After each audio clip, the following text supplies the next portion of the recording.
Hello, I'm Carla, your millionaire mistress, and welcome back to my channel. Today I want to comment on a sales error.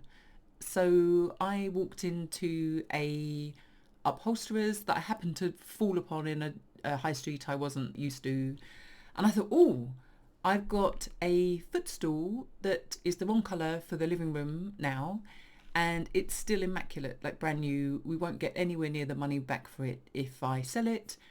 So let me find out how much it costs to reupholster, because then it will match my scheme. So I popped into this shop and there was a very irritated looking chap in there, and I said to him, oh, I wonder if you could give me a price on a footstool. It's roughly these dimensions, blah, blah, blah. And he literally laughed in my face and said, oh, love, you may as well just go and buy a new one. So I kept a poker face. So I said, so why is that? And he said, oh, the amount of money it will cost for us to take off the upholstery and then to make a pattern and then cut the new material and put it on equals doing his job. All of that's just too expensive. So what he was basically saying is, A, he didn't want to do it, or B, he didn't think I could afford the quality of his workmanship. I was speechless. So I said, so no problem, you don't want the work then? And he said, I told you this will be expensive. I'm like, bitch, I'm a multi-millionaire and you're basically telling me to my face you can't be bothered to do the job.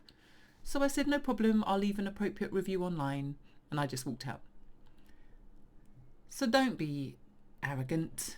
Don't assume because someone is female or black or in a pair of jeans that day that they can't afford what you're selling. I'm definitely going to interview one of our friends who has been boom and bust. He's has been a multi-millionaire and lost it all, mainly through the poor choice of girlfriends.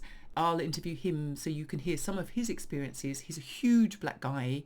He's illiterate, as in he can't read and write properly, but he has been a multi-millionaire. And when I interview him on some of his experiences of how he's been treated, people obviously have no clue how loaded he was at that time and have basically treated him like a dog. But that's another video. Happy days, happy selling. Make sure that you're a decent salesperson. Make sure you're a human being, and make sure you treat everyone equally until they are rude to you. Have a good day.